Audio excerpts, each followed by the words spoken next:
নমস্কার, Binoy Ghosh. Welcome to my educational channel. আজকে Nifty আপনারা দেখেছেন, নিফটি সকালের দিকে প্রায় 100 পয়েন্টের উপরে পড়ে গেছিল। তারপর ধীরে ধীরে সেটাকে মেকআপ করে এখন 15-20 পয়েন্ট নেগেটিভে চলছে। কিন্তু ব্যাঙ্ক নিফটি কোনোভাবেই নেগেটিভ হচ্ছে না। ব্যাঙ্ক নিফটি এখন প্রায় 200 পয়েন্ট পজিটিভে চলছে, অর্থাৎ ব্যাঙ্ক নিফটি আজকে বুলিশ আছে, নিফটি একটু সামান্য পরিমাণে বিয়ারিশ আছে। আজকে নিফটি স্টার্ট হয়েছিল 22,486, সেখান থেকে হাই গেছিল 22,517, হাই রাখতে পারেনি। তারপরে লোতে এসেছিল 22,427। গতকালের যে ক্লোজিং ছিল 22,634, সেখান থেকে যদি আমরা হিসাব করি আজকে প্রায় 100 পয়েন্টের মতো নিফটি পড়ে গেছিল 22,517। নিফটি আজকে একটু উইক আছে, তার কারণ নিফটি বেশ কয়েকদিন টানা বেড়েছে, নিফটিকে কন্টিনিউ ফেলা যায়নি। কালকে এফআইআই এবং ডিআইআই প্রত্যেকেই একটু করে সেল করেছে, কিন্তু মার্কেট অনেক বেশি পজিটিভ ছিল এবং বেশ ভালো গতকাল বুলিশ ছিল। আজকে মার্কেট স্লাইটলি বিয়ারিশ নিফটি এবং ব্যাঙ্ক নিফটি বুলিশ আছে। কিন্তু আপনারা দেখেছেন কিনা জানি না, গতকাল ডাউ জোন্স কী পরিমাণ পড়ে গেছে নিশ্চয়ই দেখেছেন। ডাউ জোন্স গতকাল আমেরিকান মার্কেটে 530 পয়েন্ট নেগেটিভে বন্ধ হয়েছে, হোয়ারাস ন্যাসড্যাক 228 পয়েন্ট নেগেটিভে বন্ধ হয়েছে এবং S&P 500 64 পয়েন্ট নেগেটিভে বন্ধ হয়েছে। তিনটি ইন্ডেক্সই বেশ ভালো রকম নেগেটিভ। 530 পয়েন্ট নেগেটিভ হওয়া ডাউ জোন্স মানে বেশ অনেকটা নেগেটিভ, 1.35% নেগেটিভ। তো সেই হিসাবে ইন্ডিয়ান মার্কেট বা নিফটি কিন্তু সেইভাবে পড়েনি এখনো পর্যন্ত। স্লাইটলি নেগেটিভ হলেও কিন্তু খুব একটা পড়ছে না। S&P ন্যাসড্যাক প্রচুরই পড়ে গেছে কাল। এছাড়া ইউরোপিয়ান মার্কেট স্লাইটলি একটু পজিটিভ ছিল। কীরকম? ড্যাক্স সামান্য পরিমাণ পজিটিভ ছিল, 34 পয়েন্টের মতো। FTSE পজিটিভ ছিল 38 পয়েন্টের মতো ইংল্যান্ডের মার্কেট। আর ক্যাক জাস্ট সাইড হয়েছে, বন্ধ হয়েছে, -1 পয়েন্টে বন্ধ হয়েছে। তো ইউরোপিয়ান মার্কেটও খুব একটা বুলিশ দেখা যায়নি, একটা জাস্ট সাইড হয়েছিল। তার কারণ ড্যাক্স মাত্র 34 পয়েন্ট পজিটিভ এ বন্ধ হয়েছে এবং ইংল্যান্ডের মার্কেট FTSE 138 পয়েন্ট পজিটিভে বন্ধ হয়েছে, এই দুটি পজিটিভ। আর ফ্রান্সের মার্কেট 1 পয়েন্ট নেগেটিভে বন্ধ হয়েছে। খুব একটা কিছু বুলিশ ছিল না, স্লাইটলি বুলিশ। আজকে নিক্কি অনেক নেগেটিভে চলছে এবং নিক্কি 807 পয়েন্ট নেগেটিভ আছে, নিক্কি যেটা 225। এছাড়া হ্যাংসেং এখন জাস্ট স্লাইটলি নেগেটিভ, মাত্র 19 পয়েন্টের মধ্যে চলছে। তো ওভারঅল গ্লোবাল মার্কেট সিনারিওতে যদি আমরা চিন্তা করি, মার্কেট খুব একটা বুলিশ কিছু দেখা যাচ্ছে না, বিয়ারিশও খুব একটা দেখা যাচ্ছে না। কিন্তু আমেরিকান মার্কেটকে কনসিডার করলে আমরা একটু নেগেটিভ ট্রেন্ড দেখতে পাচ্ছি। ইন্ডিয়ার মার্কেটে সেরকম নেগেটিভ ট্রেন্ড এখনও খুব একটা দেখা যায়নি। আমি আপনাদের একটি নিফটির একটা সাবসিডিয়ারি জিনিস নিয়ে আমি আজকে আলোচনা করব, যে আলোচনাটার মধ্যে থাকবে 10 বছরের অ্যানালিসিস। অর্থাৎ একটি মানুষ যদি, একজন ইনভেস্টার যদি সেই জায়গায় ইনভেস্টমেন্ট করে, এই 10 বছরের অ্যানালিসিস দেখলে আপনারা দেখতে পারবেন প্রায় 44%-এর মতো রিটার্ন অ্যাভারেজ আসছে। সেটা আমি আপনাদের ডিটেলস দেখাবো, 10 বছরের অ্যানালিসিস। সেটা দেখলে আপনারা বুঝতে পারবেন, বা ডাটাগুলি যেগুলি আমি বলবো আপনারা লিখে নিতে পারেন এবং সেগুলি ক্যালকুলেশন করে আপনারাও সাথে সাথে দেখবেন, তাহলে আপনারা বুঝতে পারবেন। যারা 28 এপ্রিল অফলাইনের ব্যাচে ক্লাস করতে চান, যেটা সানডে শুরু হবে, এবং 19 মে সানডেতে শুরু হবে। এই দুটি ব্যাচে অফলাইন ক্লাস হবে। আর যারা 25শে এপ্রিল ক্লাস করতে চান অনলাইনে, তারাও যোগাযোগ করতে পারেন হোয়াটসঅ্যাপে, ফোন নাম্বার দেওয়া আছে, ফোনও করতে পারেন। যারা টেলিগ্রাম চ্যানেলে জয়েন করতে চান, যেখানে আমি শেয়ার বলে দিই, সেখান থেকে একটা ভালো প্রজেকশন পাই বা একটা ভালো ওভারভিউ পাই, সেই টেলিগ্রাম চ্যানেলেও আপনারা যোগাযোগ করতে পারেন। সেটা একটা প্রাইভেট টেলিগ্রাম চ্যানেল। আর বিনয় ঘোষের নামে প্রায় 7-8টা চ্যানেল হয়েছে টেলিগ্রাম চ্যানেল, সেগুলি থেকে আপনারা সাবধানে থাকবেন। সেখানে কেউ কোনো রকম টাকা দেবেন না, সেগুলি সব ওপেন চ্যানেল, সেগুলোতে জয়েন করবেন। সেখানে কোনো ফোন নাম্বার নেই, তাদের কোনো অফিস নেই, টাকা দিলেই পুরো টাকাটাই সেখানে চলে যাবে। আমাদের সঙ্গে কন্ট্যাক্ট করলে আমাদের মেল আইডি পাবেন, ওয়েবসাইট পাবেন, অফিসের অ্যাড্রেস পাবেন, ফোন নাম্বার পাবেন, সমস্ত কিছু পাবেন। যাই হোক, এবার আমি যে টপিকসগুলি নিয়ে আলোচনা করব সেটা আপনারা দেখুন, এবং সেটা আশা করি আগামী দিনে আপনাদের কাছে একটা এফেক্টিভ ভিডিও হয়ে থাকবে। সেটা কন্টিনিউ দেখবেন, সেটা ব্রেক করে দেখবেন না। তার কারণ হচ্ছে তার মধ্যে এমন কিছু নিউজ, ইনফরমেটিভ নিউজ লুকিয়ে আছে, সেটা দেখলে আপনারা বুঝতে পারবেন। বিশেষ করে যারা এফডি, ফিক্সড ডিপোজিট যারা রাখেন, তারা এফডির কথা ভুলে যাবেন এই যদি ভিডিওটি পুরো দেখেন। এফডিতে আমরা কি ইন্টারেস্ট পাই? এফডিতে আমরা ম্যাক্সিমাম ইন্টারেস্ট পাই কত, সেটা আপনারা নিশ্চয়ই জানেন। সেটা 7% হাইয়েস্ট মোটামুটি। যেমন ধরুন, ব্যাঙ্ক অফ বরোদার 3 বছরের 10 ইয়ার হচ্ছে 7.25%, bank of India 6.5%, bank of Maharashtra 5.75%, Canara ব্যাঙ্কের আছে 6.8%, সেন্ট্রাল ব্যাঙ্ক অফ ইন্ডিয়া আছে 6.5%। এবার আমি যদি হাইয়েস্ট স্ল্যাবটাকে ধরে নিই, সেই হাইয়েস্ট স্ল্যাবটা দেখুন। হাইয়েস্ট স্ল্যাবটা হচ্ছে ব্যাঙ্ক অফ বরোদার ম্যাক্সিমাম হাইয়েস্ট স্ল্যাব আছে 7.25, bank of India 7.25, bank of Maharashtra 6.5, Canara bank 7.25, central bank of India 7.25, এমনকি আপনারা যদি স্টেট ব্যাঙ্ক অফ ইন্ডিয়া দেখেন সেটা একটু কম, 7.1। তাহলে ম্যাক্সিমাম দেখা যাচ্ছে PNB, union bank of India, central bank, Indian bank, Canara bank, bank of India, bank of Baroda, highest rate of interest আছে 7.25। এই রেটটা বেড়েছে কেন? 7.25 বেড়েছে ইনফ্লেশনকে কন্ট্রোল করার জন্য। যখন আবার ইনফ্লেশন কন্ট্রোল হয়ে যাবে, তখন কিন্তু এই 7%টা ধীরে ধীরে বেসিস পয়েন্ট কমতে কমতে 6 চলে যাবে। তাহলে আমি যদি ধরেও নিই যে 7% ইন্টারেস্ট হয়, তাহলে আমরা 1 লাখ টাকা যদি রাখি, বছরে আমরা সেখান থেকে 7,000 টাকা ইন্টারেস্ট হিসাবে ইনকাম পাবো ব্যাংক বা পোস্ট অফিস।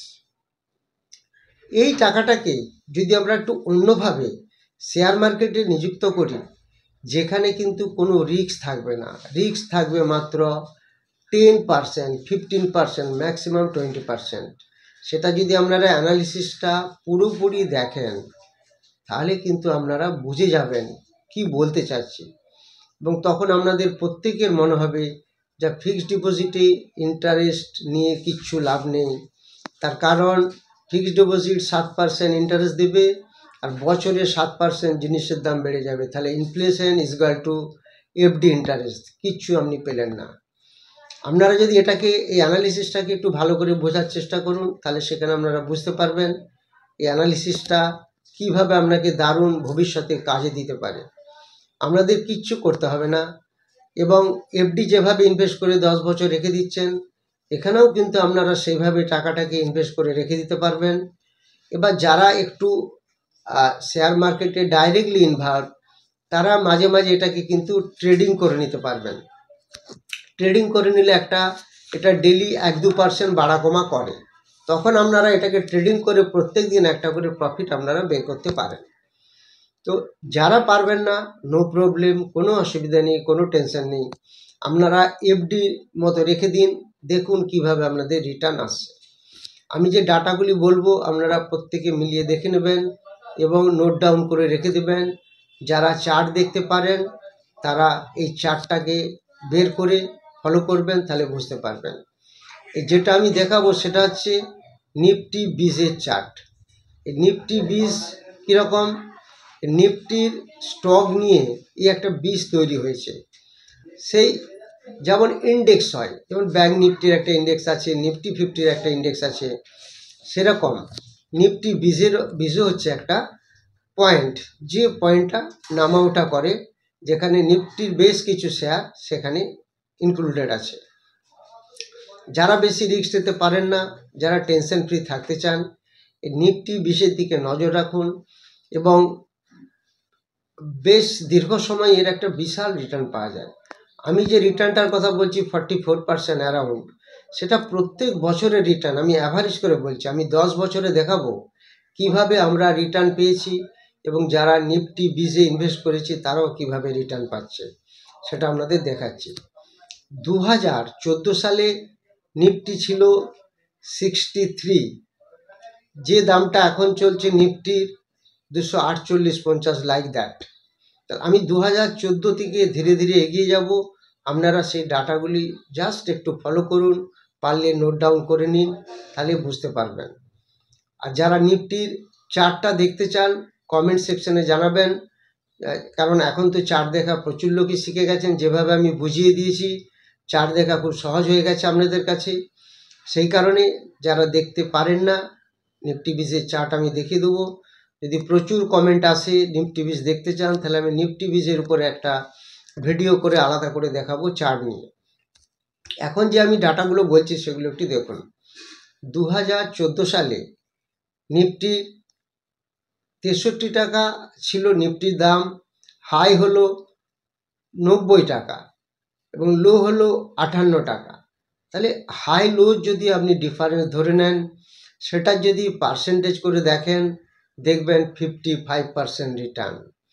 আমি অ্যাভারেজ বলছি 40 থেকে 44% অ্যাভারেজে রিটার্ন আছে, সেটা আপনারা ক্যালকুলেশন মিলিয়ে নেবেন। এবং এটা একটা খুব এফেক্টিভ একটা জিনিস, কিন্তু এটা প্রত্যেকের জীবনে কাজে লাগবে, যারা অন্তত বাড়িতে বসে একটা ভালো মোটামুটি রিটার্ন পেয়ে সংসার চালাতে পারেন। 2015 সালে 63 টাকা মতো ছিল, সেটা হাই গেছলো 91 এবং লো গেছলো 76।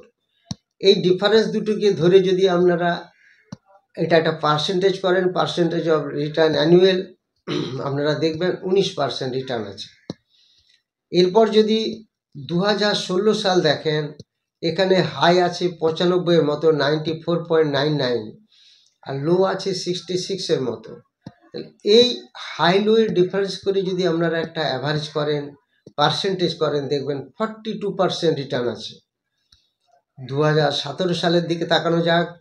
2017 সাল যদি আমরা দেখি, সেখানে দেখতে পাবো নিফটি হাই আছে 108 টাকার মতো এবং লো আছে 83 রুপিস।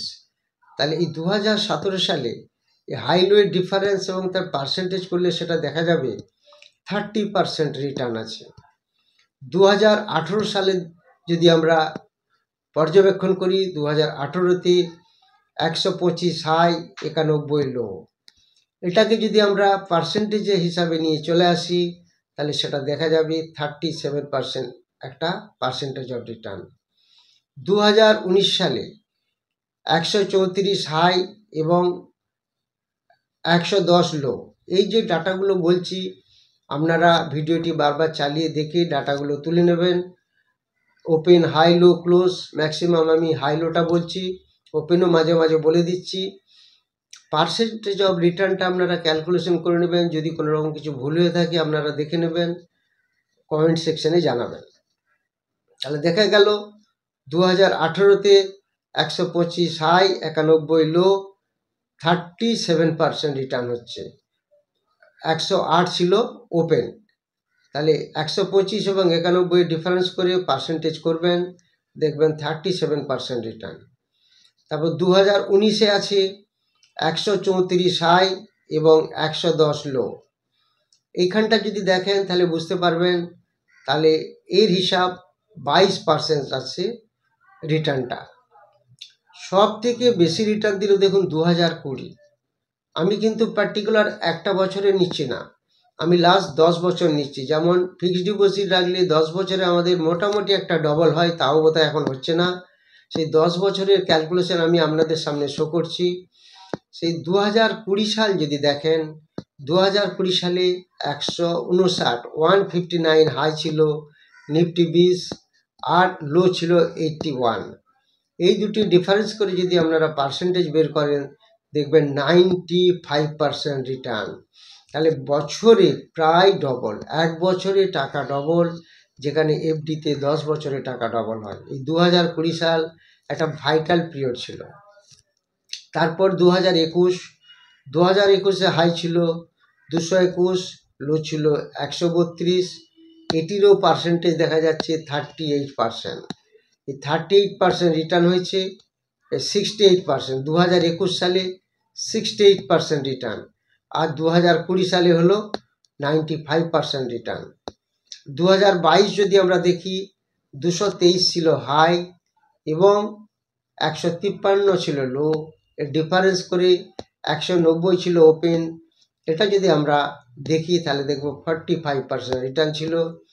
2023 রিটার্ন একটু কম আছে, সেটা হাই ছিল 247, লো ছিল 184 এবং ওপেন ছিল 200। এটার রিটার্ন আছে 34%। তাহলে আমি 10 বছরের রিটার্ন বললাম 2014 থেকে 2023। আরও একবার রিটার্নটা বলে দিচ্ছি, পার্সেন্টেজ অফ রিটার্ন 55%, 19%, 42%, 30%, 37%, 22%, 95%, 68%, 45%, 34%। এই 10 বছরের ডাটাকে যদি আবার অ্যাভারেজ করেন, আপনারা দেখবেন 44.7% রিটার্ন। তাহলে আলটিমেটলি যে আমরা এত চিন্তা করি অথচ এই রাস্তাগুলি জানি না, সেই জন্য আমি ছোট্ট বিনিয়োগকারীদের কথা ভেবে এটা একটা চিন্তা করলাম যে নিফটি 20-এ যদি আমরা কাজ করি তাহলে হয়তো আমাদের অত প্রবলেম হবে না। এবং যারা রোজ রোজ ট্রেড করতে পারে না বা রোজ রোজ দেখা সম্ভব নয়, বা মিউচুয়াল ফান্ডেও যারা ভয় পায়, অ্যাকচুয়ালি মিউচুয়াল ফান্ডে রেখে তো কাজ নেই, মিউচুয়াল ফান্ড তো ডাইরেক্টলি সেই শেয়ার মার্কেটে ইনভেস্ট করবে।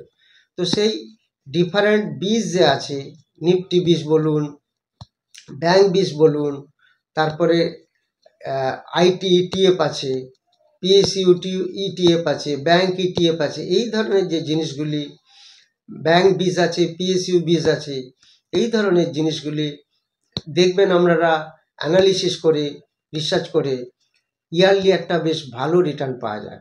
তার মধ্যে আমি আজকে যেটা বোঝালাম আপনাদের নিফটি 20 নিয়ে, এটা অ্যাভারেজ করে দেখবেন 44%-এর মতো রিটার্ন আপনারা পাচ্ছেন। যদি ভিডিওটি ভালো লাগে তাহলে আপনারা অবশ্যই সাবস্ক্রাইব করবেন, লাইক করবেন এবং সবার মধ্যে শেয়ার করবেন। যদি আপনারা চার্টটিকে দেখতে চান তাহলে সবাই কমেন্ট করে জানান, তাহলে আমি চার্টটি খুলে দেখিয়ে দেবো এক্স্যাক্টলি যে ডাটাগুলো কোথা থেকে পেয়েছি কিভাবে, তাহলে আমি আপনাদের দেখিয়ে দেবো, তাহলে আপনারা বুঝতে পারবেন, সেটা আরও এক্সট্রা নলেজ হয়ে যাবে। যারা ক্লাস করতে চান অফলাইন এবং অনলাইনে, অফলাইনের ব্যাচ চালু হবে 28 এপ্রিল এবং 19 মে, আর অনলাইন হবে 25 এপ্রিল রাত্রিবেলা 8টা থেকে। আর যারা টেলিগ্রাম চ্যানেলে আসতে চান তারা অবশ্যই যোগাযোগ করুন। Thank you very much for watching my video.